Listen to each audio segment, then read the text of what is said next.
Bismillahirrahmanirrahim. Sebelum kita mulai kajian kita pada kesempatan malam kali ini, sejenak mari kita berdoa. Semoga Allah memberkahi kita sebagai umatnya Rasulullah SAW, memantaskan kita untuk mendapatkan syafaat Nabi, dan semoga kita menjadi bagian dari umatnya Rasulullah yang tidak saling bermusuhan dengan umat Rasulullah yang lainnya.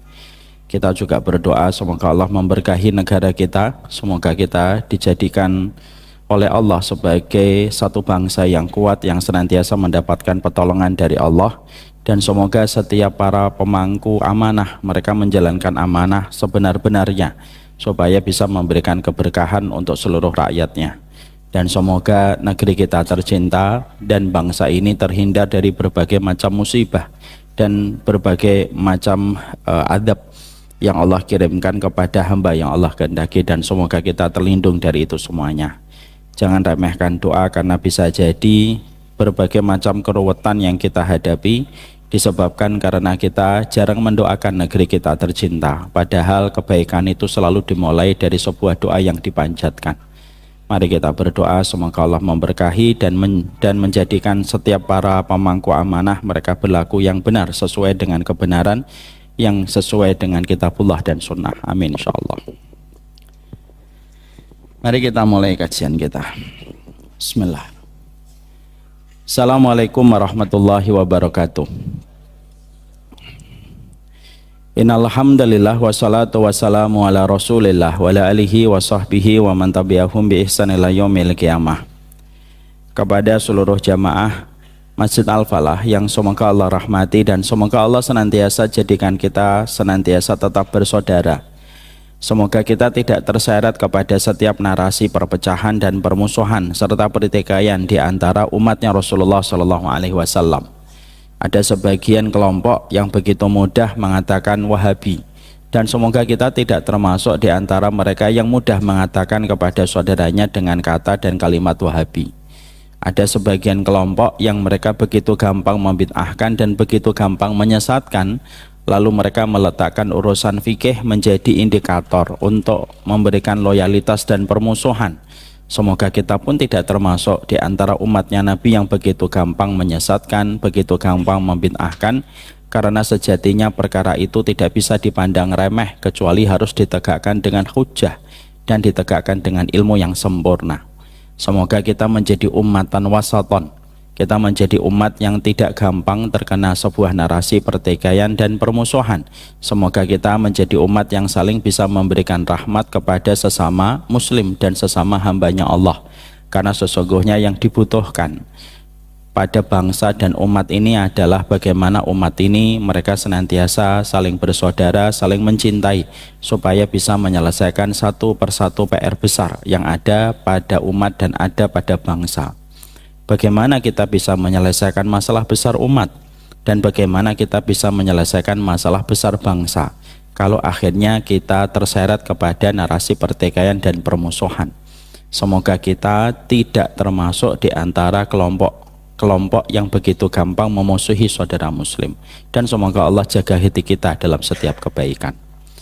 Alhamdulillah, tentunya senantiasa kita bersyukur kepada Allah atas seluruh nikmat yang Allah berikan kepada kita, dan semoga kita diberikan oleh Allah pertolongan yang paling besar, dan pertolongan yang paling besar itu diberikan sikap istiqomah pada kehidupan kita, karena istiqomah itu Allah berikan kepada hamba yang Allah kehendaki, dan semoga kita termasuk di antara hamba yang Allah kehendaki. Allah berikan kepada kita sikap istiqamah di dalam kita belajar, sikap istiqamah di dalam kita menempuh jalan kebenaran sesuai dengan petunjuk yang disampaikan oleh sunnah Rasulullah SAW, dan semoga Allah memberikan kepada kita sikap istiqamah dalam perjalanan hidup kita. Amin insyaallah. Kita pada kesempatan ini akan melanjutkan pembahasan tematik. Jadi kita masih melanjutkan pembahasan yang waktu lalu belum selesai kita kaji, sebagai bentuk refreshing dan sebagai bentuk penyegaran dari perjalanan panjang kita membahas 40 Rabbana yang sudah kita bahas selama beberapa tahun. Kita akan memberikan materi tematik supaya memberikan penyegaran. Nanti materi tematik ini selesai, baru kita kembali kepada materi 40 Rabbana yang insya Allah kita selesaikan, semoga menambah rasa khusyuk kita di dalam kita berdoa.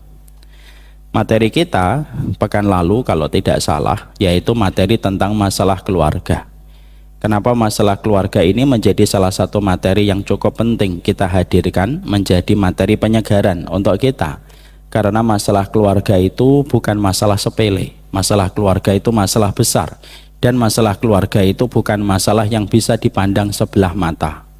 Makanya musuh-musuh Islam, mereka kalau menghancurkan peradaban Islam itu dengan menghancurkan 3 peradaban atau 3 pilar.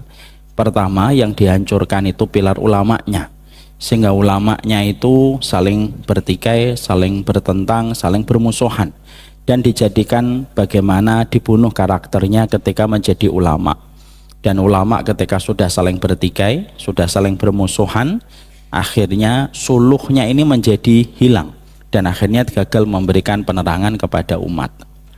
Kalau sudah dirusak ulamanya, yang dirusak berikutnya adalah rusaknya pendidikan, sehingga akhirnya pendidikan itu dirusak, tidak lagi bertujuan bagaimana setiap orang yang belajar mendapatkan ridhanya Allah, tapi akhirnya sistem belajar itu direvolusi besar-besaran, bagaimana sistem pembelajaran dan madrasah itu diarahkan supaya memenuhi kebutuhan industri.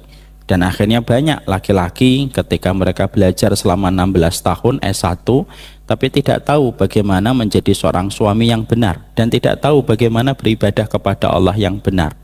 Kadang-kadang sekolahnya sampai 16 tahun tapi ternyata mandi junub tidak tahu, dosa-dosa besar tidak mengerti, karena memang pendidikan itu dirumuskan bukan untuk mengajak manusia, mengajak siswa dan siswinya beribadah yang benar kepada Allah, tetapi justru hanya memenuhi kebutuhan industri, dan itu sangat disayangkan sekali. Dan kita kalau menjadi korbannya, semoga kita segera kembali kepada Allah. Yang ketiga yang dirusak itu adalah merusak keluarga. Makanya merusak keluarga itu merupakan salah satu pilar yang dirusak terakhir kali. Kalau ulama sudah dirusak, madrasah sudah dirusak, maka yang dirusak yang ketiga itu adalah keluarga. Supaya ketika keluarga itu bermasalah dengan banyak kasus perselingkuhan, perzinahan, dan sederet kasus yang menyertai pada setiap keluarga, misalkan kasus KDRT, akhirnya menjadikan orang itu trauma di dalam pernikahan. Orang lebih memilih zina, orang lebih memilih hubungan di luar pernikahan daripada terikat dalam pernikahan, tetapi justru memberikan traumatik pada kehidupan pernikahan. Dan itu akan menjadi bom waktu yang luar biasa. Kalau anak-anak itu dilahirkan dari perzinahan dan anak-anak menyaksikan pertengkaran setiap waktu dari bapak dan ibunya, maka kita tidak bisa mengharapkan satu generasi bisa memikul umat yang begitu besar ketika mereka lahir dari keluarga yang berantakan. Dan inilah yang menjadikan kita sekali lagi harus memandang dan harus mengetahui masalah keluarga itu bukan masalah sepele tetapi masalah besar. Makanya kemarin saya menyampaikan kepada kita semuanya, Bapak dan Ibu, saya kemarin menyampaikan salah satu takdir terbesar kehidupan manusia itu menikah. Karena siapapun perempuan yang kita nikahi, maka dia bukan perempuan biasa. Tapi siapapun perempuan yang kita nikahi, maka namanya tergores untuk kita 50.000 tahun sebelum Allah menciptakan langit dan bumi. Dan siapapun laki-laki yang menikahi seorang wanita, dia bukan laki-laki biasa, tapi dia merupakan laki-laki yang digoreskan namanya 50.000 tahun sebelum Allah menciptakan langit dan bumi. Supaya kita paham, jangan dianggap remeh. Pernikahan itu hanya akad untuk menghalalkan hubungan biologis, tapi pernikahan itu urusan besar, dan pernikahan itu merupakan salah satu takdir terbesar pada kehidupan manusia. Maka itulah yang disebut dengan pernikahan. Tidak berlebihan kalau Rasulullah SAW sampai menempatkan dan memposisikan pernikahan itu separuh agama, sehingga Nabi sampai beliau bersabda, idza tazawwajal abdu faqad istakmalal iman. Sesungguhnya bagaimana seseorang itu kalau dia sudah menikah, dia telah sempurna separuhnya. Falyattaqillaha fin nisfil baqi, dan bagaimana dia bertakwa pada separuh yang lainnya. Karena pada dasarnya sedahsyat itulah yang dinamakan sebuah pernikahan yang membentuk arti sebuah keluarga. Makanya kata Imam Qurtubi, beliau mengatakan laisa hunaka syai'un aqarru li ainil bashar illa ayajidu auladahu muti'ina lillahi azza wa jalla.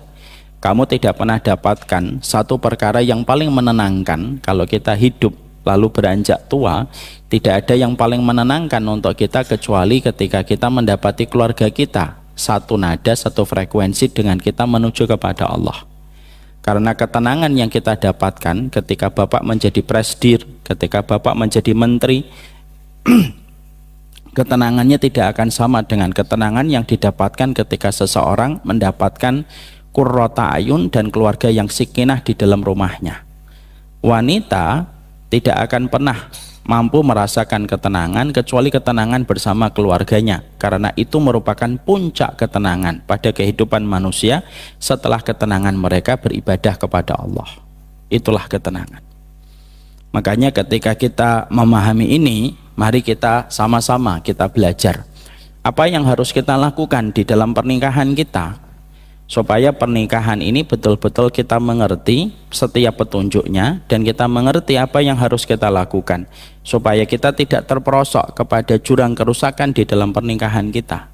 Karena tidaklah sebuah pernikahan sampai membentur tembok, sampai terjadinya banyak masalah, kecuali itu merupakan perkara yang paling banyak menoreh luka pada kehidupan manusia. Dan kita harus ingat Pak, orang yang bertakwa saja belum tentu mereka mampu mempertahankan kehidupan rumah tangganya, apalagi ketika kita tidak bertakwa. Karena sesungguhnya pernikahan itu unik, tidak bisa dipandang sebelah mata, tetapi sangat mempengaruhi kualitas kehidupan kita. Makanya anak-anak kita Pak, kalau melihat orang tuanya sering rukun, maka dia tenang dan dia mampu untuk belajar dengan kondisi tenang dan mampu melejitkan potensinya, dibandingkan dengan anak yang terlalu banyak melihat pertengkaran yang terjadi di antara orang tuanya. Kalau ada anak melihat pertengkaran orang tuanya lalu sampai menjadi anak broken home, biasanya dia tidak selesai dengan dirinya, karena dia terlalu banyak melihat pertengkaran, terlalu banyak mendengar kilat dan halilintar gemuruhnya di dalam rumah tangga, dan akhirnya dia tidak mampu menjadi orang yang berkualitas, disebabkan urusan basic dia pada kehidupan mendapatkan ketenangan di dalam kehidupan rumah tangga dari bapak dan ibunya dia tidak dapatkan. Makanya perkataan para ulama itu indah betul. Tidak ada ulama, tidak ada pahlawan, tidak ada pahlawan besar yang menggoreskan berbagai macam jasa di dalam kehidupan manusia, terutama bagi peradaban Islam, kecuali para pahlawan Islam itu selalu lahir dari keluarga qurrata ayun. Bapak sebutkan nama ulama dari Salahuddin Al-Ayyubi dan semuanya, Muhammad Al-Fatih sekalipun, maka sesungguhnya itu hanyalah lahir dari keluarga yang qurrata ayun. Dari keluarga qurrata ayun, anaknya qurrata ayun. Kalau anak sudah qurrata ayun, maka disitulah mereka akan menjadi lil muttaqina imama. Dan ini menjadi sebuah hajat dan kebutuhan kita. Siapa yang tidak berhajat kepada ketenangan di dalam masalah rumah tangga? Sekarang mari kita bedah Pak, bareng-bareng, karena ini merupakan perkara yang juga sama saya juga pelajari, dan semoga ini juga menjadi nasihat untuk kami. Karena tidak ada senioritas di dalam pernikahan. Ada yang 5 tahun menikah, belum tentu 10 tahun setelah itu dia mampu melewati setiap ujian. Kadang 5 tahun pertama dia selamat, 10 tahun berikutnya dia tidak selamat. Ada yang menikah 10 tahun tapi belum jaminan bahwasanya 15 tahun berikutnya dia selamat, dan belum tentu pernikahannya dalam kondisi aman setelah 15 tahun. Ada yang menikah 30 tahun, belum tentu 35 tahun berikutnya dia dalam kondisi tenang, karena berapa banyak kita juga menjumpai orang sudah nikah 30 tahun tapi ternyata belum tentu mereka akan mendapatkan rahmat di puncak masa tuanya, ketika justru mereka berpisah ketika sekian lama mereka sudah bersama. Maka inilah pula yang menjadikan kita paham, kalau kita pernah mendengar ada orang yang menikah 5 tahun berpisah, 20 tahun berpisah, 30 tahun berpisah, maka sesungguhnya sikap seorang mukmin itu harus sesuai dengan apa yang disampaikan alul hikmah. Apa itu? Masaibu qaumin inda qaumin fawaid. Musibah yang menimpa kepada sebagian kaum itu menjadi pelajaran bagi kita sebelum mendapatkan musibah itu, supaya kita mampu menghindari. Dan itu penting sekali untuk kita. Sekarang kita kemarin sudah membahas pernikahan itu dimulai dari satu urusan basic, bahwasanya persoalan pernikahan itu secara normatif dan secara realita pada kehidupan, nikah itu harus dimulai dari sebuah niatan yang agung, bahwasanya pernikahan yang kita selenggarakan kemarin ataupun sudah berjalan 5 tahun ataupun sudah berjalan 30 tahun, pernikahan ini harus didasarkan bahwasanya tidak ada niat yang kita miliki di dalam kita menikah kecuali niat yang pertama itu karena Allah, bukan karena merayakan cinta, bukan karena merayakan rasa suka, bukan karena merayakan emosi ketika kita selalu bahagia bersamanya. Kalau kita menikah, Pak, didasarkan karena cinta, cinta itu bisa berkurang karena kekecewaan. Kalau kita menikah karena sayang, sayang itu bisa menipis karena berbagai macam ketidaksempurnaan. Tetapi kalau seseorang itu betul-betul menghadirkan bahwasanya pernikahan yang dia lakukan betul-betul karena Allah, lalu menjadi satu tujuan pertama di dalam pernikahan itu adalah karena Allah, dan dia sadar secara utuh, hadir secara penuh pada niat yang dia miliki bahwasanya saya nikahin kamu itu karena Allah dan saya menerima pinangan kamu itu karena Allah, maka sesungguhnya orang yang menikah karena Allah, kalau cintanya berkurang Allah yang menambahkan, kalau sayangnya itu menipis Allah yang menebalkan. Karena apa? Bukan cinta yang menyelesaikan problem dan masalah, tapi yang menyelesaikan masalah kita adalah Allah sebagai pemilik rasa cinta pada kehidupan manusia. Ada kata yang membuat saya sering terusik, Pak, ketika saya sering melihat beberapa kata itu seliweran di sosial media. Kata-kata itu apa? Biarkan cinta yang menyelesaikan masalahnya. Tidak bisa cinta itu menyelesaikan masalah. Mana bisa cinta menyelesaikan masalah? Yang bisa menyelesaikan masalah hanya Allah, Pak. Berapa banyak orang saling mencintai, tetapi kalau ketemu bertengkarnya itu lebih daripada kucing dan tikus. Tapi ketika berpisah, maka lebih baik walaupun hati mereka tetap saling mencintai. Karena cinta tidak bisa nyelesain masalah. Maka itu pola yang menjadikan kita harus memiliki tauhid dan memiliki akidah di dalam pernikahan kita. Wujud akidah kita itu apa? Nikahnya itu karena Allah. Dan ketika kita menikah karena Allah, walaupun ini terkesan normatif dan agak teoritis, tapi begitulah sejatinya ilmu dan petunjuk yang kita baca dari semua wejangan dan nasihat para ulama. Kalau menasihati orang menikah itu pertama kali harus benar niatnya karena Allah. Kenapa masalah niat itu menjadi masalah yang sering sekali diingatkan dan diributkan dalam tanda petik di dalam kehidupan pernikahan manusia yang beriman? Karena kita punya Rabb yang paling peduli tentang masalah niat. Dan sesungguhnya siapapun yang sudah meletakkan niatnya bukan karena Allah, maaf, biasanya perkara itulah yang akan menyiksa dia ketika dia meletakkan tujuan lagi bukan karena Allah. Siapapun yang dia menikah karena kehormatan, dia akan diuji oleh Allah dengan kehormatan. Karena kehormatan itu dijadikan tujuan baginya ketika menikah dan bukan untuk Allah. Siapa yang menikah karena kecantikan dan ketampanan, biasanya kecantikan dan ketampanan itulah yang akan menguji dia dalam hidupnya. Ketika dia telah menetapkan itu menjadi tujuan, mengalahkan tujuan yang dia berikan harusnya kepada Allah. Makanya betul kata Sufyan bin Uyainah. 1 pekan lalu saya pernah menyampaikan, mang dahaba ilal izzi ubtuliya bidzulli wa man dahaba ilal mali ubtuliya bil fakri. Sufyan bin Uyainah itu mengingatkan kita, Pak, mengingatkan saya, mengingatkan Bapak Ibu. Siapapun yang menikah karena harta akan diuji dengan kefakiran dan dia tidak akan pernah merasa cukup. Dan siapapun yang menikah karena kehormatan, maka dia akan hina di dalam hatinya dan tidak akan pernah merasa terpandang di dalam hidupnya. Sehingga akhirnya ini urusan basic. Sehingga akhirnya ketika kita menjumpai di dalam kehidupan pernikahan itu, tauhidnya itu menjadi landasan yang pertama, akidah itu menjadi landasan utama. Sehingga akhirnya ini mengingatkan kembali kepada kita sekali lagi. Siapapun yang menetapkan tujuan selain bukan karena Allah, maka tujuan itu tidak akan pernah memberikan kepadanya kekuatan dan energi.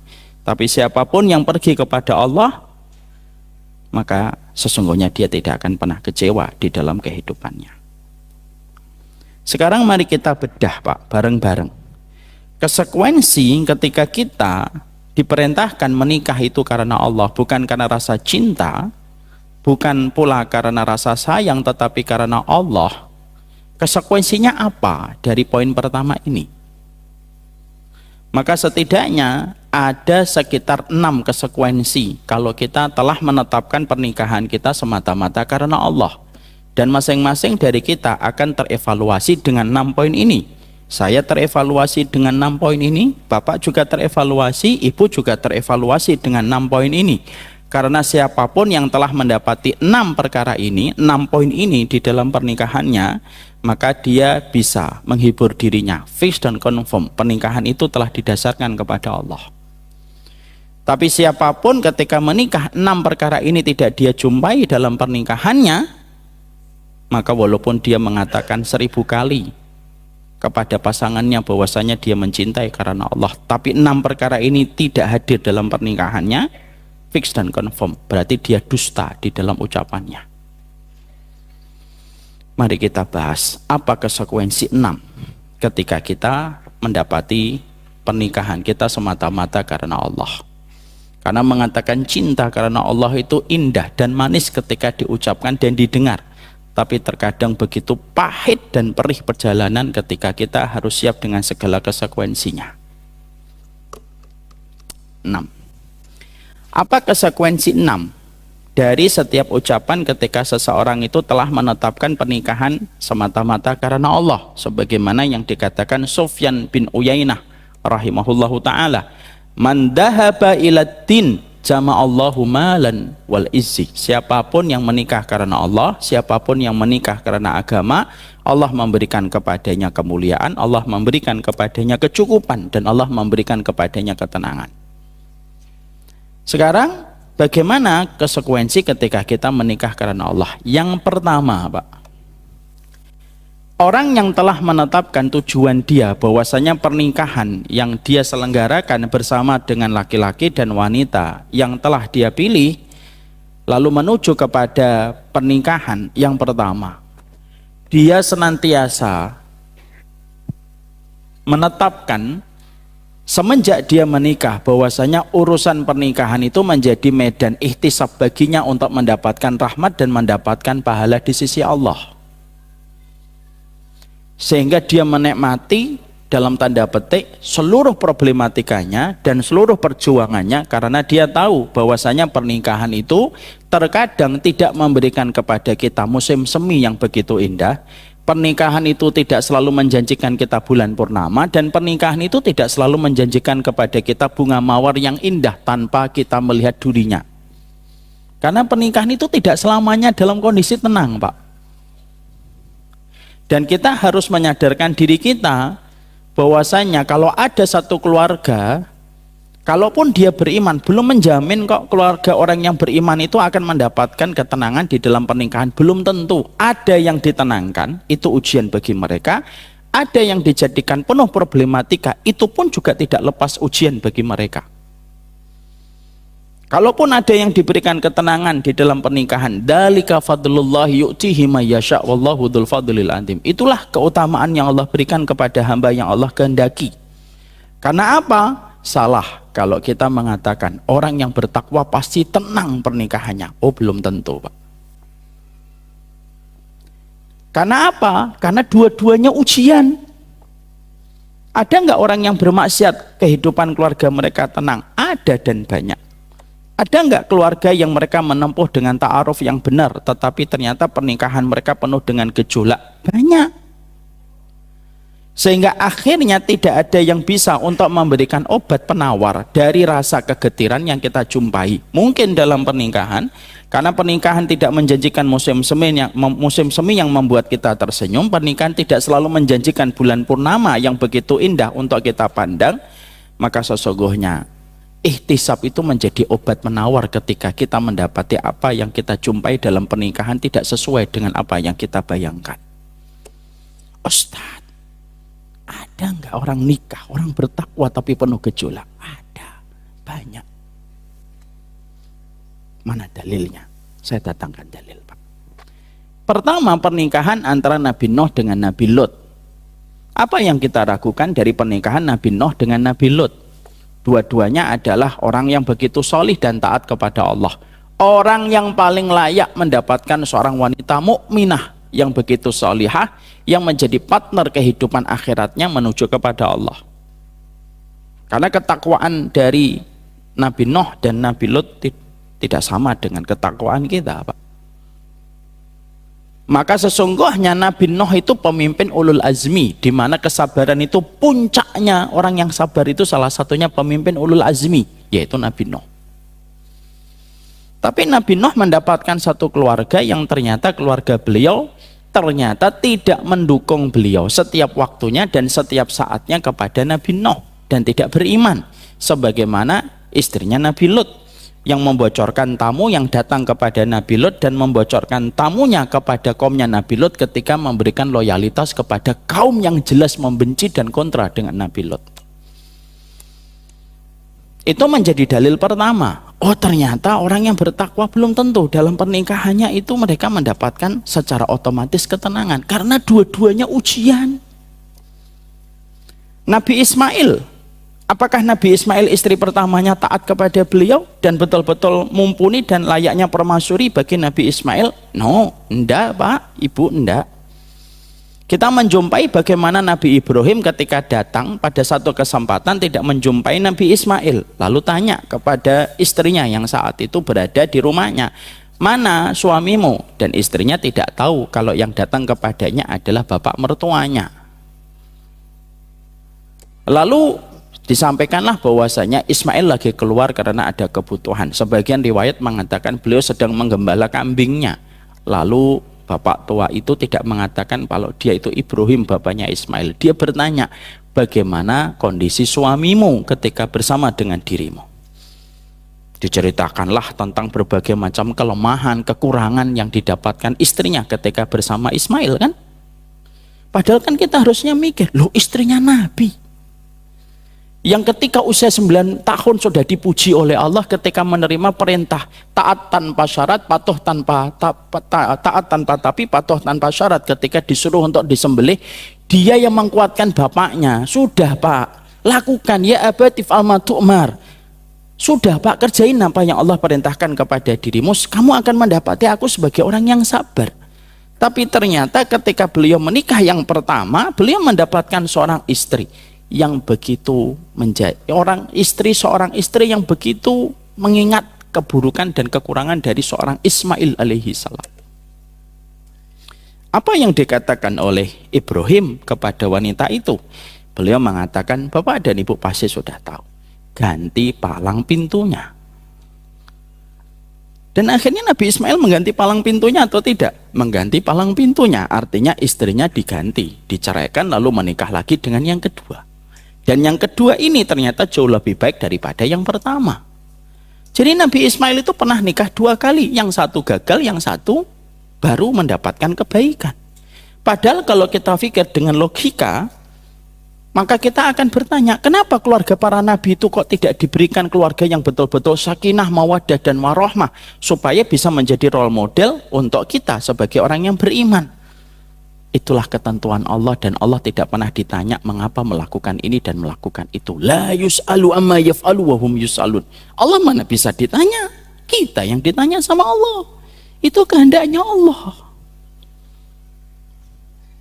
Kita mendapati pula, Pak, dalil yang ketiga bahwasanya belum tentu orang yang bertakwa itu langsung otomatis mendapatkan ketenangan di dalam kehidupan rumah tangga.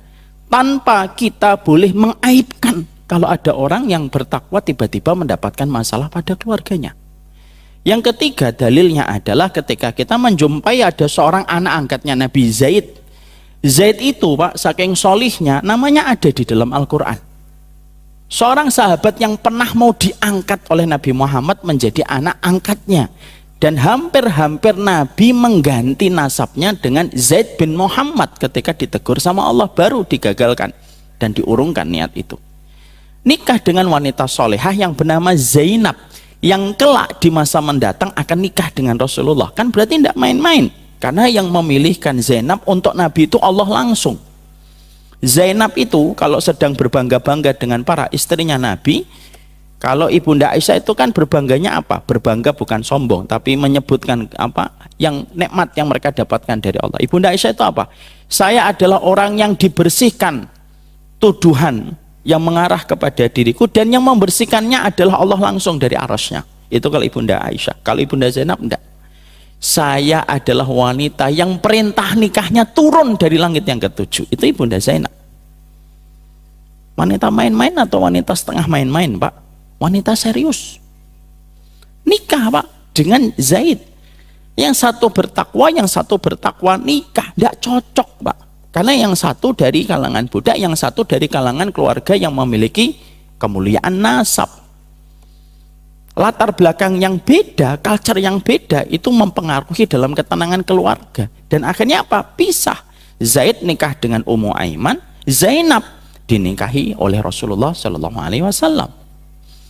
Kalau kita berkata bahwasanya orang yang bertakwa itu pasti langsung mendapatkan seorang pasangan yang betul-betul baik, solih dan solihah untuk dia, belum tentu. Karena dunia ini adalah lembaran ujian yang terkadang kita diuji itu ya dari keluarga terdekat kita yang telah kita pilih menjadi keluarga kita. Itu yang ketiga. Yang keempat dalilnya, Munghis dengan Barirah. Bapak tahu namanya Munghis dan Barirah? Insya Allah tidak tahu. Saya ceritakanlah Bang Gusten. Munghis itu seorang sahabat. Barirah itu seorang sahabat wanita dan dia budaknya Ibunda Aisyah. Ya, ketika akhirnya Barirah itu mampu membayar dirinya untuk merdeka, maka dia merdeka lebih dulu daripada Munghis.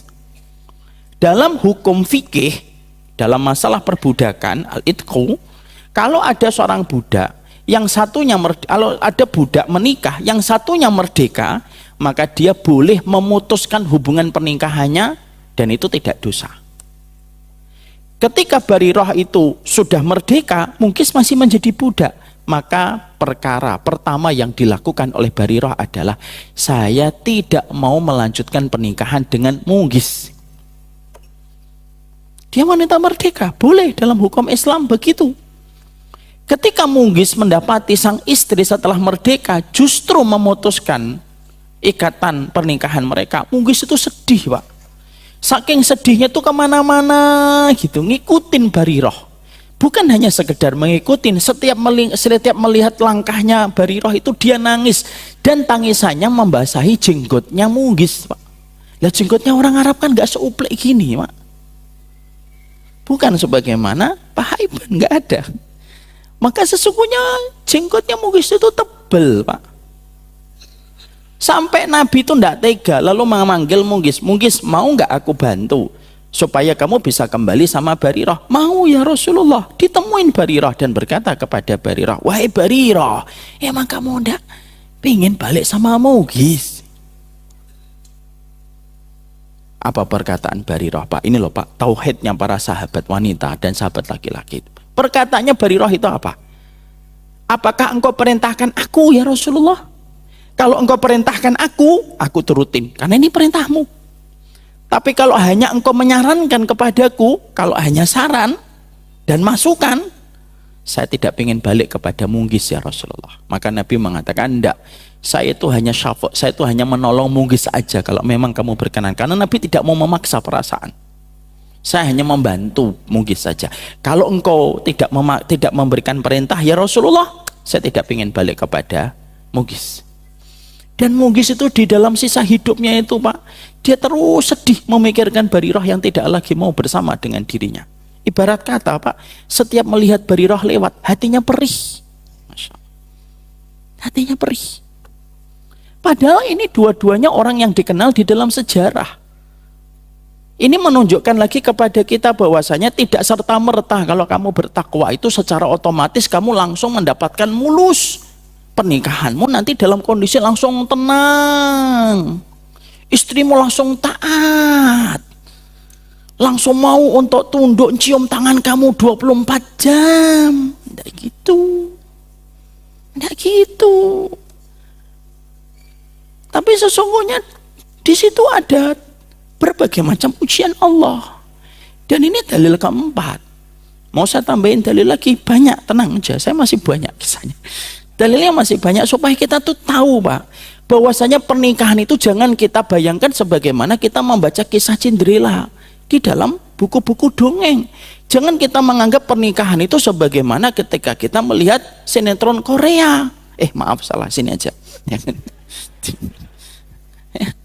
Bahwasanya pernikahan itu jangan kita anggap sebagaimana sinetron Hollywood ketika bercerita tentang masalah romantisme. Hidup tidak dibahas dan tidak diatur oleh skrip. Tapi hidup itu diatur sebagai bentuk perjuangan dan ujian yang Allah berikan kepada masing-masing orang. Ada yang datang kepadamu membawa bunga yang membuat kamu bersyukur dan tersenyum. Ada yang datang kepadamu membawa luka yang membuat kamu harus bersabar. Dalil yang kelima, Pak, nama seorang ulama namanya Ibnu Libat Al-Maliki. Beliau merupakan ulama besar dalam madhabnya Imam Malik. Itu mendapati bagaimana seseorang, Ibnu Libat Al-Maliki itu istrinya, Masya Allah, Pak, istrinya itu luar biasa menjadi batu terjal untuk seorang Libat Al-Maliki rahimahullah ta'ala. Orangnya tidak mau taat, ngomongnya keras, setiap suaminya ngomong dibantah. Puncaknya suaminya dituduh sebagai orang yang berzina. Coba, nggak main-main. Padahal beliau ulama besar. Beliau ulama besar. Istrinya mengatakan zinaita. Terus ngomong kepada orang, asya'an nas, dia mengumumkan ke banyak orang, suami saya berzina. Coba, dengan budak saya. Gitu. Nggak main-main kan, Pak? Tapi apa yang terjadi kepada Libat Al-Maliki ketika orang mengatakan kepada beliau tentang perihal istrinya, kondisi istrinya semacam ini, bagaimana keluhan istrinya itu semacam itu. Apa yang dikatakan oleh Ibnu Libat Al-Maliki rahimahullahu ta'ala? Kullu mu'minin mihnatun wa mihnati zaujati. Setiap orang mukmin itu dapat ujian dari Allah. Lah takdir ujianku itu yo istriku. Coba, Pak. Ya takdir ujianku ya istriku itu, sudah. Dan itu dirasakan oleh Ibnu Libat Al-Maliki itu apa? Tidak sebagai bagian bahwasanya dia dibenci oleh Allah, enggak. Para ulama salaf itu tahu betul bahwasanya di dalam pernikahan mereka itu terkadang mereka akan mendapatkan ujian yang bernama istri mereka. Sehingga ketika mereka memiliki sikap ilmu yang semacam itu yang menjadikan mereka begitu lapang, lalu ketika mereka menikah lalu memiliki ihtisab, mereka mengharapkan itu semata-mata karena Allah. Dalam setiap persoalan pernikahan yang terkadang tidak sesuai dengan apa yang mereka bayangkan. Sibawayh, Pak, Bapak Ibu tahu Sibawayh, ulama besar. Sibawayh itu ulama besar dalam nahwu. Lo istrinya itu pencemburu berat, Pak. Padahal Sibawayh itu nggak pernah ngapa-ngapain sama perempuan, ganjen sama perempuan juga nggak pernah. Ulama besar beliau itu. Kalau Bapak dan Ibu pelajari nahwu, nanti Ibu dan Bapak akan temui yang namanya ulama Sibawayh rahimahullahu ta'ala. Lo istrinya itu pencemburu berat.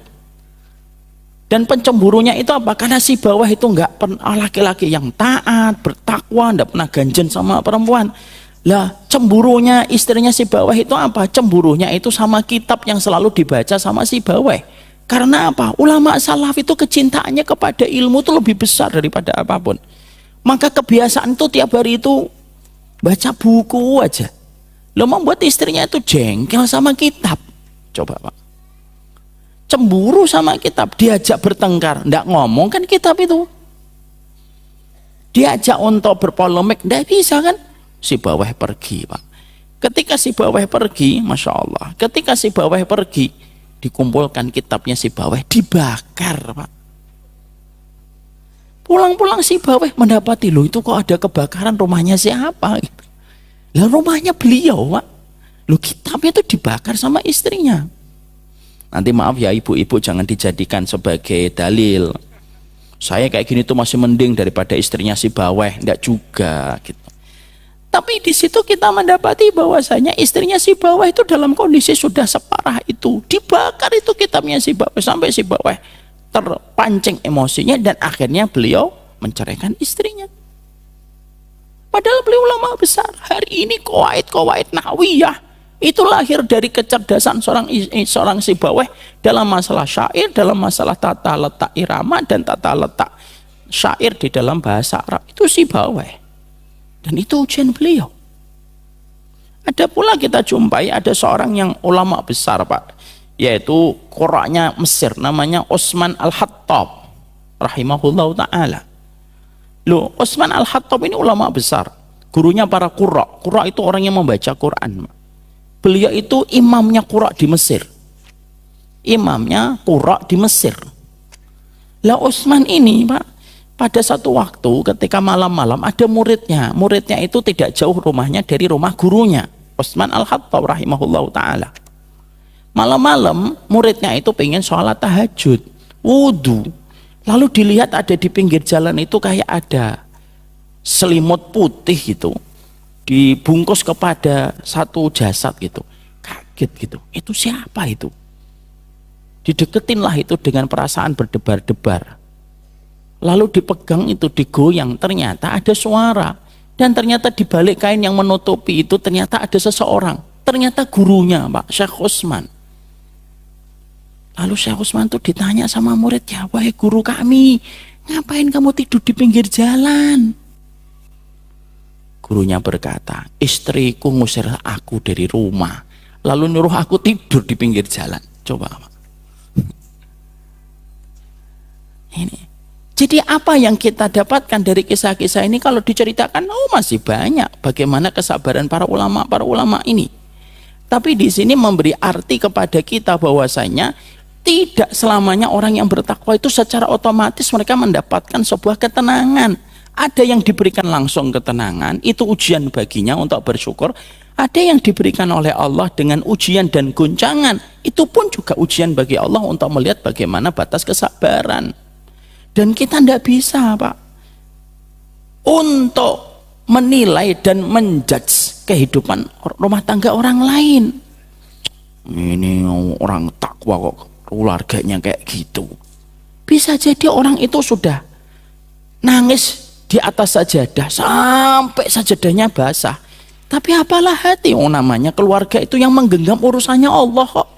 Bukan yang menggenggam kita. Kita hanya berikhtiar semaksimal mungkin di dalam proses kita ketika menikah. Selebihnya hidup ini mengikuti aturan Allah, karena hidup terkadang tidak bertiup sesuai dengan kehendak kita, tapi terkadang hidup itu bertiup sesuai dengan apa yang Allah tetapkan pada garis kehidupan manusia. Sehingga akhirnya itu yang menjadikan kita paham ihtisab itu penting. Ihtisab itu apa sih, Ustadz? Ihtisab itu adalah perasaan kita mengharapkan pahala di balik ketidaknyamanan apapun yang kita jumpai di dalam pernikahan. Itu namanya ihtisab.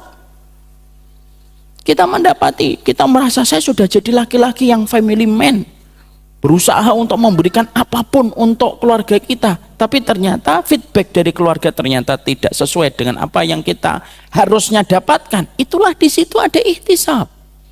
Ada seorang istri yang merasa sudah memberikan keturunan, memberikan anak kepada sang suami, tapi kok tega-teganya sang suami akhirnya melakukan perselingkuhan dan akhirnya misalkan menyebabkan KDRT. Disitulah ihtisab, Pak. Karena apa? Di dalam pernikahan itu disebut ibadah karena tidak ada yang kita lakukan di dalam pernikahan kecuali semata-mata untuk mengharapkan pahala di sisi Allah.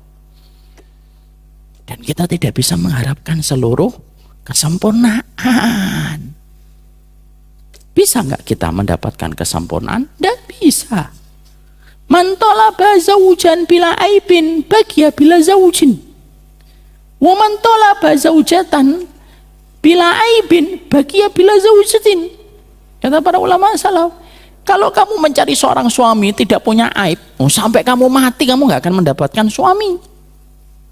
Kalau kamu mencari istri yang tidak ada aibnya dan tidak ada kekurangannya, sampai kamu mati juga kamu tidak akan mendapatkan istri. Yang ngomong bukan saya, para ulama salaf. Jadi akhirnya mengingatkan kepada kita, ketidaksempurnaan itu kita dapatkan supaya kita mendapatkan pahala kesabaran. Kalau semuanya dimudahkan untuk kamu, dimudahkan untuk kamu, dimudahkan untuk aku, lalu dari mana kita mendapatkan pahala kesabaran? Sehingga janganlah kita itu berpikir pernikahan itu seperti dongeng-dongeng indah yang pernah kita baca. Janganlah kita menerjemahkan itu pernikahan sebagaimana ibu-ibu, sebagaimana seorang putri yang dijemput di menara tinggi oleh laki-laki gagah ketika menaiki kuda. Nggak kayak gitu, Bambang. Nggak kayak gitu. Pernikahan nggak kayak gitu. Pernikahan itu realistis gitu loh. Pernikahan itu realistis. Sehingga akhirnya di dalam pernikahan kita, akhirnya kalau kita kembalikan sama ilmu, ilmu itu realistis.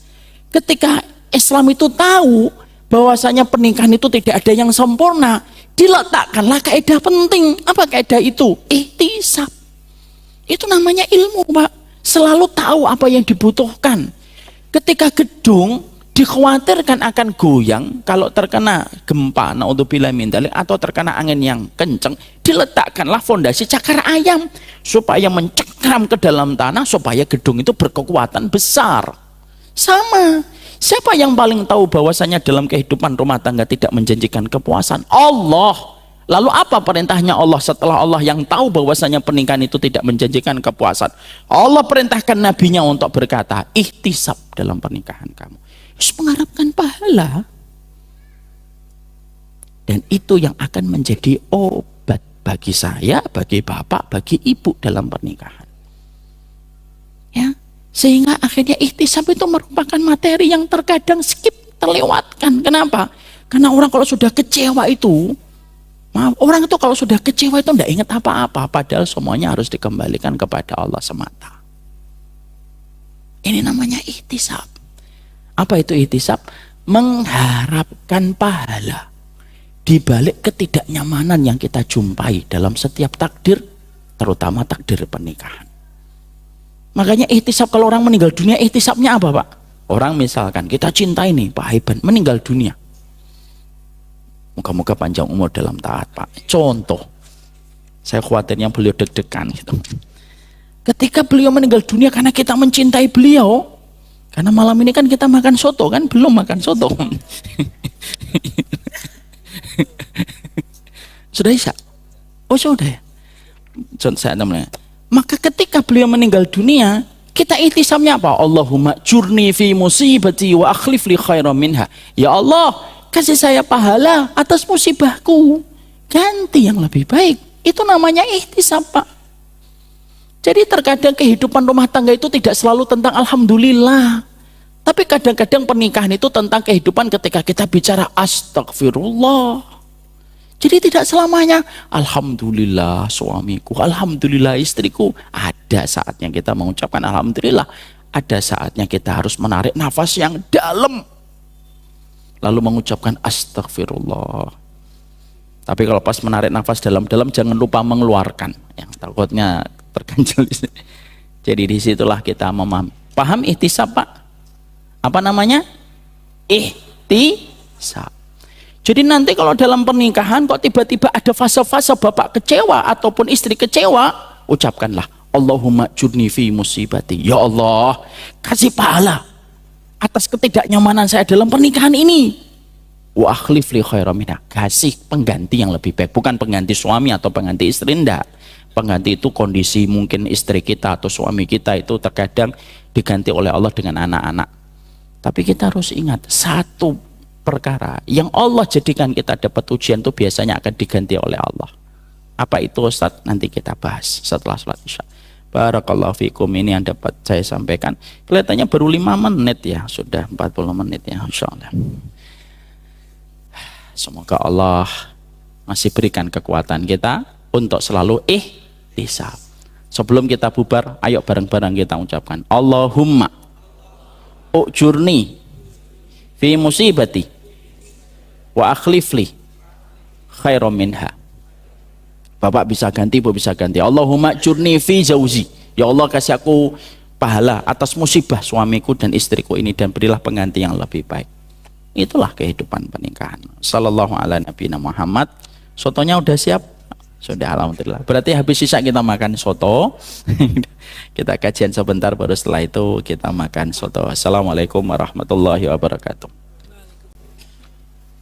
Bismillahirrahmanirrahim. Kita lanjutkan sebentar saja. Insyaallah kalau memang tidak selesai, berarti ada bab ketiganya ya, Pak Iwan. Nah, apa? Mungkin refreshingnya 1 bulan kelihatannya, sampai nanti kita kembali ke materi.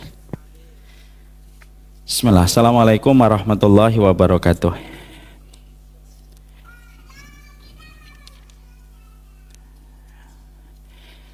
Jadi setelah kita memahami bahwasanya di antara konsekuensi ketika kita menikah tidak selalu menjanjikan sebuah kepuasan dalam setiap proses seseorang yang beriman ketika menikah, disitulah letak sebuah syariat yang bernama ihtisab diletakkan oleh Allah. Mengharapkan pahala di balik ketidaknyamanan yang kita jumpai dalam hidup, itulah nilai pahala yang terkadang sering kita tidak sadari. Dan terkadang justru itulah yang menjadikan pundi-pundi kebaikan kita diberikan oleh Allah dan disempurnakan oleh Allah pada kehidupan kelak kita di akhirat. Bukankah Allah berfirman pada surat Az-Zumar ayat yang ke-10, ayat yang begitu terkenal sekali, memberikan kepada kita sebuah energi. Innama yuwaffas sabiruna ajruhum bighairi hisab. Sesungguhnya pahala orang yang bersabar itu pahalanya disempurnakan langsung oleh Allah tanpa tertandingi dengan apapun. Dan bisa jadi disitulah kita mendapatkan pahala kita disempurnakan melalui pasangan-pasangan yang memberikan ujian pada kehidupan kita. Makanya betul kalau para ulama mengatakan as-sabru li ashabika sabrun was-sabru li ahlika sabron. Sabar kepada temanmu itu 1 kali sabar, tapi sabar kepada keluargamu itu 2 kali sabar. Kenapa? Di satu sisi kamu yang bertanggung jawab, di satu sisi kamu yang menjadi kepala keluarga, di satu sisi kamu yang membiayai keluarga itu, di satu sisi kamu yang melahirkan dengan taruhan nyawa, di satu sisi kamu yang menyusui anaknya, tapi di sisi yang lainnya kita harus siap dengan kekurangan-kekurangan yang pasti kita jumpai di dalam pernikahan. Kalaulah Nabi Ismail diuji dengan istri pertamanya, Nabi Nuh diuji dengan istrinya, kita juga mendapati Maryam bintu Imran diuji dengan suaminya, maka disitulah Allah berfirman, Allah berkata secara tidak langsung kepada kita, kalaulah nabiku, kalaulah rasulku saja, aku uji mereka dengan pasangan mereka, apalagi kita, bukan nabi dan bukan rasul. Kalau ada yang mendapatkan keberkahan, ketenangan di dalam kita menikah, tidak ada bagi kita bersyukur kecuali hanya kepada Allah. Dan kalaupun kita mendapatkan ujian, tidak ada yang kita harapkan pahalanya kecuali pahala dari Allah Subhanahu wa Ta'ala. Bapak dan Ibu, kalaupun akhirnya takdir ini mempertemukan kita dengan berbagai macam masalah di dalam kehidupan rumah tangga, maka yang harus selalu kita ingat, Allah kalau memberikan kepada kita satu ujian, selalu memberikan kepada kita 2 kemudahan. Itu prinsipnya. Ada orang yang diberikan oleh Allah buta penglihatannya, diberikan bagaimana telinganya itu lebih sensitif 2 kali lipat daripada mereka yang tidak buta. Itu merupakan kaidah, innallaha idza aghlaqa baban bihikmatihi illa fatahallahu babaini birahmatihi. Tidaklah Allah kalau menutup satu pintu kecuali Allah menggantinya dengan 2 pintu. Kalau ada di antara ibu-ibu yang diuji dengan suaminya, biasanya diganti oleh Allah. Anak-anaknya sangat mencintai ibunya, melebihi anak-anak lain ketika mencintai ibunya. Ada seorang bapak terkadang diuji dengan istrinya, terkadang Allah jadikan bagaimana seorang anak lebih lengket kepada bapaknya daripada kepada ibunya. Itu salah satu contoh. Allah kalau memberikan kepada kita ujian, lalu kita berada pada trek jalan ini dengan kesabaran, maka kita harus yakin bahwasanya rahmatnya Allah itu lebih besar daripada setiap ujian yang Allah bebankan dan Allah pikulkan kepada hamba yang Allah pilih. Ini jangan pernah kita lupa. Kemarin kan saya menyampaikan ada satu kisah ulama salaf, saya lupa namanya, saya cari-cari kemarin tidak ketemu qadarullah, tapi saya pernah baca. Ada ulama yang ketika beliau ditanya, kenapa kamu bisa menjadi ulama? Lalu dia berkata, karena kesabaran bapakku menghadapi ibuku yang tidak pernah berhenti ngomel setiap waktunya. Dan aku dijadikan oleh Allah dimudahkan untuk belajar. Masya Allah ya. Tapi maaf ya Pak, jangan dipakai untuk nanyain orang ya. Nanti Bapak lihat ada anak, ini anak 12 tahun sudah hafal Al-Quran. Oh, ibumu cerewet, bapakmu sabar ya nak. Nggak usah gitu. Nggak usah gitu. Tapi itu merupakan salah satu hal yang kita harus yakini dan harus kita imani. Itu yang pertama. Konsekuensi yang kedua, kalau seseorang telah mengatakan saya menikah karena Allah dan mencintaimu karena Allah. Yang kedua, konsekuensinya kata para ulama di dalam akhbar dan dalam berita-berita yang ada pada kitab-kitab mereka mengatakan yang kedua itu apa? Orang kalau sudah saling mencintai dan didasarkan pernikahan itu karena Allah semata-mata untuk menggapai rahmatnya Allah dan menyempurnakan kehidupan agamanya di hadapan Allah pemberi rasa cintanya, maka yang kedua, maka dia menjadi orang yang paling berlapang dada di dalam setiap kesalahan yang dilakukan oleh setiap pasangan mereka. Sehingga ketika dia menjadi istri, paling mudah untuk meminta maaf, karena memaafkan, karena meminta maaf tidak akan menghinakan dia, justru memuliakan kedudukannya. Dan tidaklah seorang laki-laki tidak pernah merasa berat untuk meminta maaf, karena dia tahu wanita yang dia nikahi itu merupakan makhluk yang diciptakan dengan fitrah untuk bengkok. Masya Allah ya, bahasanya ulama dahsyat betul. Jadi kalau orang laki-laki ketika dia menikah lalu karena Allah, maka dia harus paham kalau terjadi satu masalah, dia tidak akan pernah ego dan tidak pernah gengsi untuk meminta maaf pertama kali. Kenapa? Karena tidak ada kalah dan menang dalam pernikahan. Tidak ada kalah menang dalam pernikahan. Siapapun yang meminta maaf terlebih dahulu itu pada dasarnya adalah orang yang paling menghargai karunia nikmat pernikahan yang Allah berikan kepadanya. Lalu dia tidak mau pernikahan itu hancur karena bisikan syaitan. Dan ketika laki-laki memaafkan atau meminta maaf kepada istri, walaupun terkadang dia tidak melakukan kesalahan, tapi dia meminta maaf, mengajarkan kepada istrinya bagaimana pernikahan itu dihargai dengan proses saling meminta maaf dan memberi maaf. Disitulah kita paham, kita mengimani perkataan Nabi bahwasanya seorang wanita itu diciptakan dalam tulang rusuk yang sudah bengkok. Terlalu keras mematahkannya, membiarkannya akan selamanya bengkok. Makanya Rasulullah mengatakan fa innal mar'ata khuliqat min dilain fa inna a'waja syai'in a'laha. Wanita itu diciptakan dari tulang rusuk yang paling bengkok, dan yang paling bengkok a'laha, atasnya. Kenapa Nabi menyebut kata yang paling bengkok itu atasnya? Padahal Nabi sudah menyebutkan tulang rusuk itu bengkok. Lalu diulangi kembali, yang paling atas, yang paling bengkok atasnya. Berarti dari tulang rusuk yang paling bengkok, dia tidak diciptakan dari semua bagian tulang rusuk. Enggak, diciptakan yang paling bengkok dari tulang rusuk. Dari mana? Atasnya. Kata Rasulullah. Dan Nabi tidak pernah berdusta. Lalu Nabi mengatakan kalau kamu terlalu keras mematahkannya, kamu terlalu lembut, justru kamu nanti akan membiarkan dia dalam kondisi bengkok. Makanya para ulama itu ada yang ditanya, apa yang paling berat memperlakukan seorang istri? Maka mereka mengambil perkataan dari perkataan Imam Ahmad bin Hambal, Pak. Yang paling berat sama istri itu adalah kalau aku terlalu galak, dia trauma. Tapi kalau aku terlalu lembek, maka dia menginjakku. Di tengah-tengah itu susah. Coba Pak, kalau kita di tengah-tengah itu susah Pak.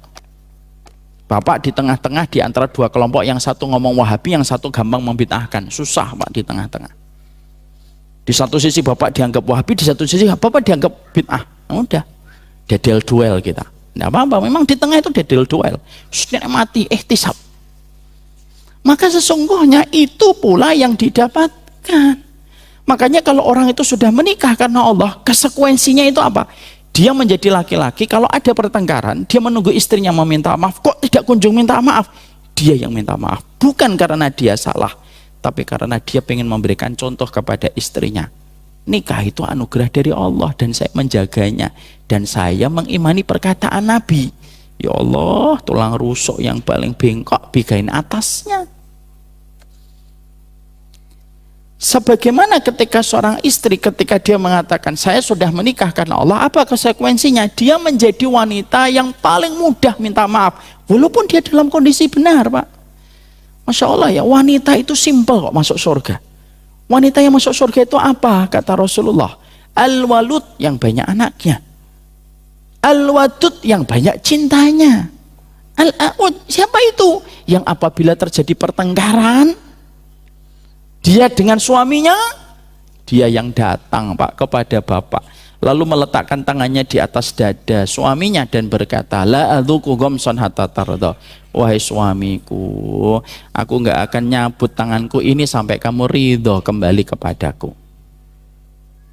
Masya Allah. Masih adakah wanita sesimpel itu untuk masuk surga? Nggak usah dijawab, Pak. Nggak usah dijawab. Tapi itu, sehingga dia akhirnya mudah minta maaf. Kenapa kok wanita, ini dikatakan oleh Imam Nawawi, kenapa wanita itu dikatakan jalan surganya itu meminta maaf? Kok nggak disebutkan sholat tahajud yang panjang, jilbabnya yang panjang, sholat yang panjang, atau puasanya yang terus menerus? Kenapa nggak disebutkan Nabi oleh itu? Karena bagi wanita terkadang itu gampang, Pak. Tapi yang paling susah itu apa? Meminta maaf. Masya Allah ya. Imam Nawawi sudah ngomong itu. Sebelum hari ini sosial media membuat sosial eksperimen. Perempuan, laki-laki kalau minta maaf, maaf. Perempuan kalau minta maaf, gitu muter-muter. Itu Imam Nawawi sudah ngomong, Pak, dari dulu. Karena apa? Karena sesungguhnya wanita itulah yang nanti akan mudah meminta maaf. Karena dia tahu bahwasanya pernikahan itu anugerah yang Allah berikan kepadanya. Tapi kenapa wanita itu susah meminta maaf? Kembali kepada apa yang dikatakan oleh Imam Ibnu Katsir. Ghalabatu masyairiha.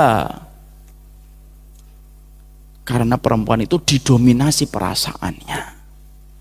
Makanya perkara yang paling banyak menyebabkan wanita masuk neraka bukan zina, bukan membuka aurat, bukan karena tidak sholat, bukan. Walaupun yang saya sebutkan itu semuanya dosa besar. Tapi yang paling banyak yang memasukkan wanita ke dalam neraka, Nabi yang menyebutkan nomor pertamanya itu apa? Yang apabila suaminya telah berlaku begitu banyak kebaikan, lalu suaminya melakukan satu kesalahan, begitu cepatnya seorang wanita itu lupa dengan kebaikan suami, dia menjadi amnesia terhadap kebaikan suami dan akuntan paling handal menghitung kekurangan suaminya dan berkata, mali ra'aitu minka khairun qattun, kenapa kamu jadi laki-laki kok nggak ada baiknya? Dan ternyata penyebab terbesar wanita menuju kepada kemurkaan Allah itu apa? Lisannya. Sehingga akhirnya disitulah kita mendapati wanita itu mudah meminta maaf. Maaf ya ibu-ibu, nanti jangan ada yang komen, lihat-lihat dulu dong suaminya Ustadz. Ya ngapain saya ngelihat suaminya? Kan dulu yang milih ibu sendiri yang milih. Jadi tidak bisa kita mengatakan lihat-lihat suaminya dong, tidak bisa. Lalu itulah ujian kita masing-masing. Sehingga akhirnya ketika ada pasangan dimudahkan saling meminta maaf, dan dimudahkan saling meminta maaf, itu salah satu bentuk dari qurrata a'yun. Sehingga mereka tidak membiarkan sebuah pertikaian itu panjang gitu, di mana mereka akhirnya menjadi korban dari sebuah emosi yang terjadi ketika tidak menutup dengan jalan hikmah terbaik meminta maaf. Jadi Pak, kalaupun nanti kita pada saat waktu-waktu tertentu, terkadang kita mendapati, Masya Allah istri saya kok begini ya, terkadang kita cukup yakin dengan apa yang dikatakan Nabi, wanita diciptakan dari tulang rusuk yang paling bengkok. Dan kita juga harus ingat, wanita itu Pak, sebagaimana gelas-gelas kaca yang mudah pecah berkeping-keping.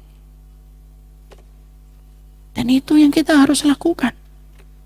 Kalaulah seorang wanita melakukan kebaikan kepada suaminya, dijamin dengan 8 pintu surga. Kalau dia sampai mendapatkan ridho dari suaminya, kata para ulama apa? Pakai kias aula, Pak, para ulama. Kias aula itu kan ada kias aula, ada kias adna, ada kias syibh. Kias aula itu gini. Kalau kamu ngomong saja sama orang tua nggak boleh, apalagi mukul. Itu namanya kiasaula, Pak. Sama, kalau seorang istri berbuat baik kepada suaminya sampai suaminya ridho kepadanya, 8 pintu surga akan memanggil dia. Para ulama memakai kias Allah, bagaimana suami yang berbuat baik sampai istrinya pun memberikan testimoni, dia adalah laki-laki baik yang menikah dengan saya. Keutamaan laki-laki itu jauh lebih dahsyat daripada wanita yang dipanggil 8 pintu surga. Itu yang menjadikan akhirnya seseorang itu di dalam pernikahan dia mudah meminta maaf. Kalau ada di antara kita masih susah meminta maaf, istri kita masih susah meminta maaf, terlebih lagi ketika banyak lucu-lucuan di sosial media, dan saya tuh khawatir, Pak, lucu-lucuan itu akan menjadi sebuah pembenar. Oh, jadi wanita itu memang begitu. Lalu akhirnya tidak mau keluar dari lingkaran fitrahnya yang bengkok itu supaya menjadi lebih baik. Anak khawatir bahwasanya akhirnya kita dapatkan betapa wanita yang simpel meminta maaf itu menjadi sangat susah dan sulit. Karena lupanya wanita kepada 8 pintu surga yang dijanjikan oleh Allah kepada wanita yang mudah meminta maaf. Jangan ada yang komen, ya ibu, enak ya jadi laki-laki. Nggak enak jadi laki-laki itu. Karena tidak segampang yang kita pikirkan. Makanya akhirnya yang kedua, jadilah laki-laki yang senantiasa mudah meminta maaf, perempuan yang mudah meminta maaf. Dan saya mengingatkan, Pak, ini di luar masalah, di luar tema yang disampaikan oleh para ulama. Yang penting juga itu apa? Jadilah laki-laki yang mudah ngasih ridho kepada istri kita, dan jadilah seorang wanita yang tahu tidak ada puncak tertinggi dalam pernikahan kecuali mendapatkan ridho dari sang suami. Bapak boleh marah, bapak boleh kecewa, bapak boleh nada tinggi kalau pas lagi marah ketika memang dibutuhkan. Tapi ridho tetap kita tidak pernah cabut dari istri kita. Kenapa, Ustaz? Apa kita ridho, Pak, ibu dari anak-anak kita masuk neraka gara-gara kita pelit memberikan ridho kepada istri kita? Apa kita tidak sedih melihat anak-anak kita sedih melihat ibunya itu terancam neraka gara-gara kita susah memberi ridho? Makanya tidak main, tidak gentle kalau ada laki-laki setiap bertengkar itu lalu mengancamnya dengan kata ridho. Kamu itu ya, saya tidak ridho sama kamu dunia akhirat. Ngomong kayak gitu seminggu 4 kali. Ya janganlah, Pak. Janganlah. Apa yang terjadi, Pak?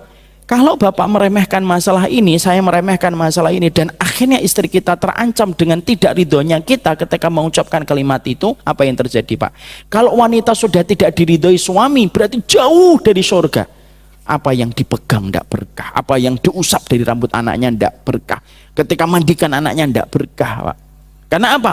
Bapak yang menjadi salah satu keputusan yang mengendalikan kehidupan akhiratnya istri, bapak mengancamnya dengan kata laknat dan menjauhkannya dari pintu surga. Marah boleh, mengancam ridho tidak boleh. Maka itu yang kita harus selalu berikan. Marah silahkan, Pak. Kalau memang kita memang butuh marah, tapi yang bijak. Marah yang sifatnya mengarahkan, marah yang sifatnya meluruskan. Tapi jangan pernah mengatakan dengan kata ancaman ridho. Karena itu akan mempengaruhi apa yang dia lakukan untuk anak-anak kita, Pak.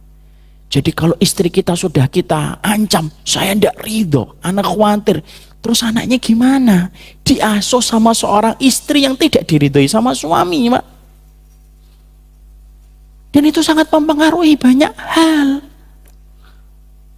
Makanya saya sering berkata sama ibu-ibu, ini contohnya, saya tuh sering mengatakan sama ibu-ibu, ibu-ibu semarah apapun sama anak silahkan marah, kadang capek, kadang letih, tapi tetap ya ngomongnya tidak boleh mengancam dengan kata saya tidak ridho ya nak kamu kayak gitu. Kenapa? Bahaya dunia akhirat anaknya kalau sudah diancam oleh ibunya dengan kata tidak ridho. Makanya kan sampai Nabi mengajarkan kepada kita bukan hanya menahan marah, tapi Nabi juga mengajarkan kepada kita dalam riwayat yang sahih dalam sunnah itu apa? Allahumma inni as'aluka kalimatal haqq fil ghadabi war ridha. Ya Allah, aku minta kalimat yang keluar dari bibirku ini, kalimat yang hak kalimat yang tidak membawa kerugian ketika aku lagi marah ataupun ketika lagi dalam kondisi ridho. Kita tetap masih ridho, Pak. Makanya ada kisah saya dapatkan di YouTube, ada sebuah kajian syekh itu. Ada syekh itu cerita begini, Pak. Saya pernah didatangin seorang wanita, lalu wanita itu menceritakan tentang kondisi kedua anaknya. Saya pernah sampaikan di sini. Ini selalu menjadi pegangan saya ini. Lalu wanita itu berkata sama syekhnya, "Syekh, saya punya anak pertama dan yang kedua. Anak pertama dan yang kedua itu kualitasnya itu beda banget. Yang pertama itu ujian bagi kami. Masya Allah, ada aja masalah. Yang kedua itu menjadi bentuk kesyukuran kami. Kenapa kok bisa berbeda banget?" Syekh itu sebagai seorang yang punya ilmu, beliau punya basirah, beliau punya cara pandang. Beliau jawab, pertanyaannya itu simpel, Pak. Maaf, saya tanya, gimana kondisinya ibu dan suami ketika punya anak pertama? Jujur. Karena jawaban tidak akan bisa diberikan kalau tidak berangkat dari kejujuran yang bertanya. Sang istri, sang wanita itu diam dan berkata, "Maaf Syekh, kami itu ketika pertama kali nikah banyak sekali pertengkaran. Saya juga tidak tahu tentang sunnah, nggak paham tentang ilmu, yang menyebabkan saya akhirnya banyak bertengkar sama suami. Suami sering marah sama saya sering membantah dan lain sebagainya. Suami juga tidak bisa menjadi imam yang baik. Dan pertengkaran itu mewarnai kehidupan kami sekitar 4 tahun pertama. Pada saat saya memiliki anak yang pertama." Syekhnya berkata, "Baik. Bagaimana kondisinya ibu dan suami ketika memiliki anak yang kedua?" Lalu beliau berkata, "Anak kami yang kedua kami dapatkan setelah beberapa tahun pernikahan. Lalu kami sudah mulai belajar, kami sudah duduk di kajian, sudah mulai ikut taklim. Dan saya sudah mulai ngerti bagaimana saya berkewajiban untuk mencari ridho suami, dan suami saya sudah berusaha untuk mencari ilmu bagaimana menjadi seorang suami yang qawwam. Dan akhirnya meminimalisir pertengkaran di antara kami." Syekhnya lalu berkata, "Thayyib." Barulah diberikan jawaban. Apa jawaban dari syekh itu? Kedudukan ibu di hati suami dan kedudukan suami di hati ibu, itulah yang mempengaruhi kualitas anak yang kalian miliki. Insya Allah. Ibu ketika mendapatkan kemarahan sang suami, jauhnya dia dari suami, tidak peduli tentang ridhonya suami, maka akhirnya itulah yang terbentuk pada anak pertama. Tapi ketika ibu sudah mulai muhasabah, mulai memperbaiki, mulai mengevaluasi, pada saat itulah Allah memperbaiki keturunan. Karena apa? Allah perbaiki selama kita mau memperbaiki yang menjadi kesalahan dan kekurangan kita. Tapi Allah tidak akan memperbaiki orang yang tidak akan pernah mau memperbaiki. Mobil itu tidak akan pernah baik kalau mobil itu rusak dan kita tidak ingin memperbaiki dan menservis mobil itu. Bisa mobil itu simsalabim langsung jadi baik? Tidak bisa. Harus ada dorongan ikhtiar kita membawa mobil itu ke bengkel, baru mobil itu akan baik. Makanya yang kedua, gampang meminta maaf. Makanya ibu jangan tidur kecuali ibu meminta ridho dari suaminya. Sebelum tidur, maafin ya, hari ini saya minta ridho. Kenapa seorang wanita harus minta ridho sebelum terpejam matanya dalam tidurnya? Karena dia tidak pernah tahu besok pagi dia masih hidup atau tidak. Tapi ketika sang suami mengatakan, "Iya Ma, Mi, saya ridho," tidur. Tengah malam dicabut nyawanya oleh Allah dalam kondisi suami ridho. Kalau seorang wanita sudah pergi menuju alam barzah, suaminya ridho, apa yang menghalangi dia dari 8 pintu surga? Gak ada. Bapak dan Ibu, nanti coba cek, ada sebuah kisah nyata di Mesir. Ada sebuah kisah nyata di Mesir, ada sebuah kapal itu tenggelam kayak kapal Titanic, tapi terjadinya tahun 90-an atau awal-awal 2000-an. Ketika kapal itu tenggelam, ada seorang wanita itu yang dia sudah berhijab syar'i. Sebelum kapalnya tenggelam tuh dia nyari jilbabnya, nyari niqabnya, dan akhirnya kapal itu tenggelam. Ketika terombang-ambing gelombang itu, pertanyaannya itu ketika dalam kondisi tidak menentu, kapal besar akhirnya karam itu, Ada seorang wanita bersama sang suaminya itu lagi menyelamatkan diri gitu. Sang istri itu sempat-sempatnya nanya, Arodi tani, kamu ridho nggak sama saya? Lalu sang suami menjawab, ya Allah ya Karim gitu. Kondisi kayak gini kok kamu masih nanya saya ridho atau enggak ridho? Udahlah nanti mikir hidup dulu. Kamu ridho nggak sama saya? Karena itulah kebiasaan istrinya kalau malam. Ini yang menceritakan sang suami, Pak. Karena nanti ujung dari kisah ini, sang suami selamat, Pak. Istrinya nggak selamat. Diulang lagi sama istrinya, Arodi tani, kamu ridho nggak sama saya? Iya, saya ridho. Kamu adalah wanita yang baik, yang Allah takdirkan untuk menemani saya. Qadarullah, setelah itu tuh gelombang besar, kondisi cuaca yang betul-betul buruk menjadikan sar pertolongan itu agak lambat. Sang istri meninggal, sang suami selamat.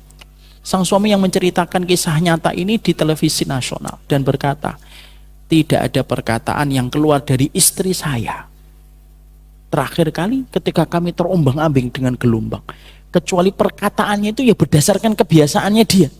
Karena kita apa? Man asya ala syai' mata ala syai'. Karena kita tahu kan, orang yang terbiasa atas segala sesuatu maka dimatikan atas kebiasaan itu. Karena kebiasaannya suka nanya kepada saya, ridho nggak kamu sama saya? Itulah pertanyaan terakhir sebelum kami dipisahkan. Dan saya mengatakan kepadanya, saya ridho kepada dirimu. Baru setelah itu tidak lama berpisah dan akhirnya ditemukan istrinya sudah meninggal dunia. Itulah ridho. Makanya kita pun sebagai seorang suami mengingatkan berkali-kali, saya ridho ya. Semoga kamu senantiasa tidak pernah lupa bahwasanya kita sama-sama mencari ridhonya Allah. Ridhonya Allah kamu bersama dengan diriku. Ridhonya saya bersama ibuku. Nah ini susunannya ini kalau sudah pas, kayak tutup ketemu botol, Pak. Jangan diubah-ubah. Jangan suami nyari ridho istri. Suami nyari ridho ibunya, istri nyari ridho suaminya. Nanti istrinya diganti sama Allah, anak-anaknya nyari ridho kepada dia. Enak dong Ustadz, suami saya malah nyari ridho ibunya. Lah ibu kan jadi ibu juga. Toh nanti juga anak-anaknya kan nyari ridho sama ibu. Allah itu sudah adil kok. Orang yang sering protes suaminya berbuat baik sama ibunya, demi Allah, Allah akan berikan kepadanya anak yang diprotes sama pasangannya ketika berbuat baik kepada dirinya, sebagaimana dirinya dulu protes kepada pasangannya ketika pasangannya berbuat baik kepada orang tuanya. Dan ini kita harus paham. Ridho, simple, R-I-D-H-O, ridho, tapi mempengaruhi banyak pada kehidupan manusia. Gampang minta maaf, itu merupakan cermin orang yang mereka itu tahu betul bahwasanya makhluk yang Allah ciptakan kepadanya itu tidak ada yang sempurna. Man talaba zaujatan bila aibin bagia bila zaujatin. Man talaba zaujatan bila aibin bagia bila zaujatin. Siapapun yang nyari suami tanpa aib, dia tidak akan dapat suami sempurna sampai mati. Siapapun yang mencari istri tanpa aib, ya dia tidak akan mendapatkan istri sampai dia mati, karena tidak mungkin mengharapkan itu. Kesempurnaan miliknya Nabi dan kesempurnaan itu sudah hilang bersama dengan wafatnya Rasulullah Shallallahu Alaihi Wasallam. Hatta Nabi pun ya, beliau mendapatkan ujian di dalam pernikahan beliau. Makanya turunnya surat At-Tolak itu merupakan surat yang melatar belakangi turbulence yang dialami keluarganya Rasulullah Shallallahu Alaihi Wasallam sampai akhirnya beliau hampir menceraikan istri-istri beliau, dan turunlah surat At-Tolak. Nanti dibaca tafsirnya panjang lebar oleh Imam Ibnu Katsir Al-Hafidz rahimahullahu taala. Itu yang kedua. Yang ketiga, refleksi kalau orang itu sudah mencintai karena Allah itu apa?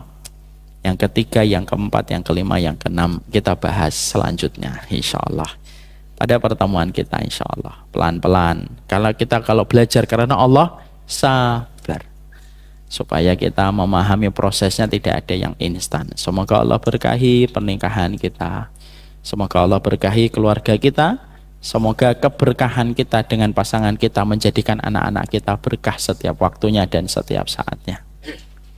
Pak, ingat lagi, saya nggak akan bosan mengingatkan untuk saya ini. Jangan jadi laki-laki yang pelit memberikan ridho.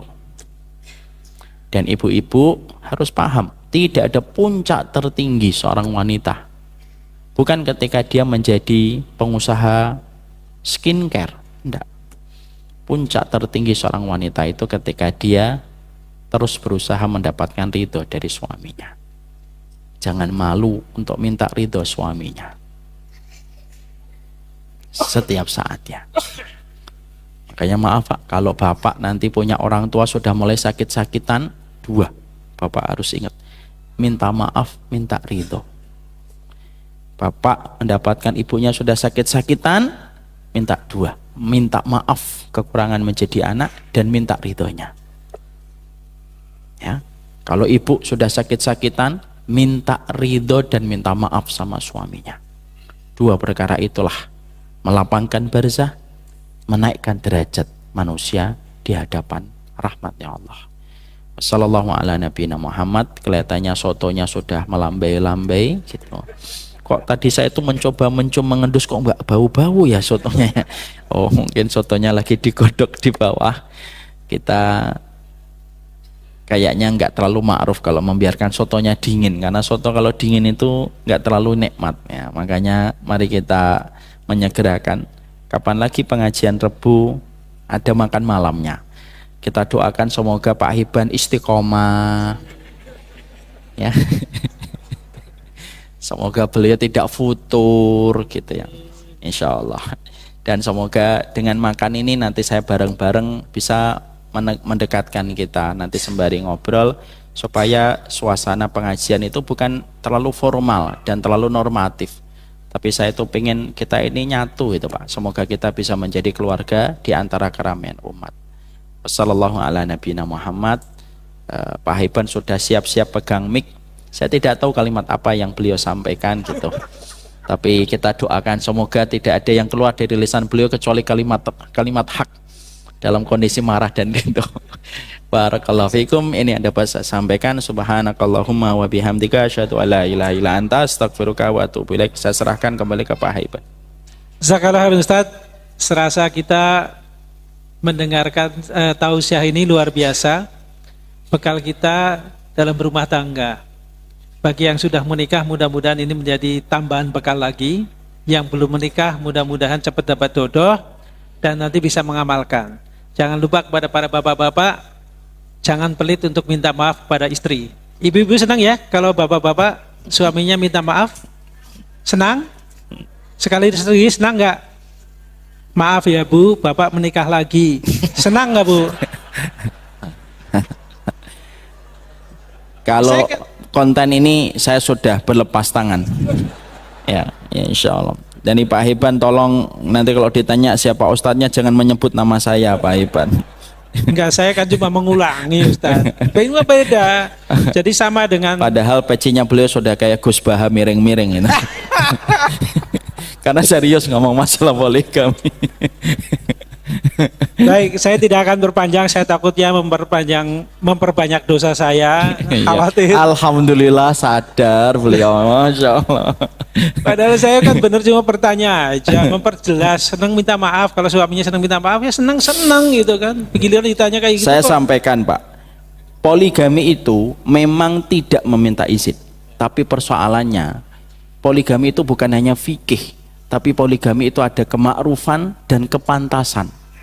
Apakah ma'ruf apabila kita menyelenggarakan urusan besar yang berkaitan tentang separuh kehidupan iman kita, lalu istri kita yang sudah menemani kita tidak mengetahui apa yang kita lakukan?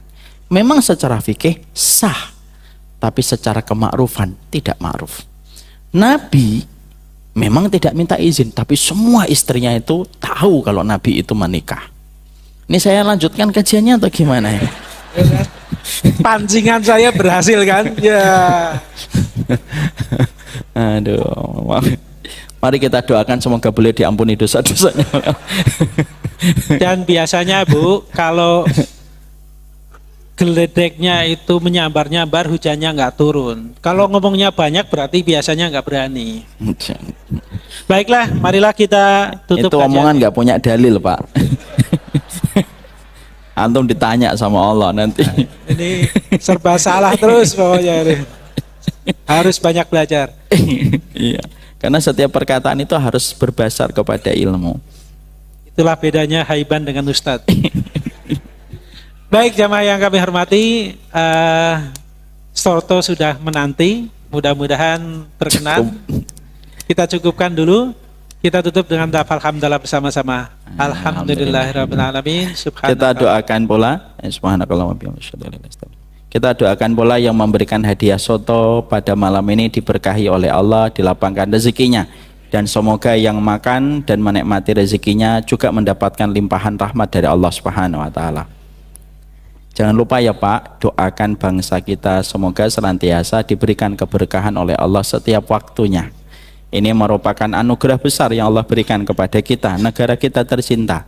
Tapi anugerah itu tidak akan bisa menjadi anugerah kalau kita tidak pernah mendoakan. Doakanlah kepada para pemimpin semoga konsisten di dalam kebaikan dan kebenaran dan amanah, dan tidak mengatur negara ini berdasarkan hawa nafsu. Semoga Allah kabulkan hajat kebaikan kita untuk negeri tercinta. Amin insyaallah. Amin. Dan untuk ibu-ibu nanti tempatnya di sebelah seperti kita waktu makan sahur ya. Jadi yang menuju ke arah tempat wudu, untuk bapak-bapak di tempat warung makan gratis supaya tidak tabrakan. Terima kasih. Billahi taufik wal hidayah. Assalamualaikum warahmatullahi wabarakatuh.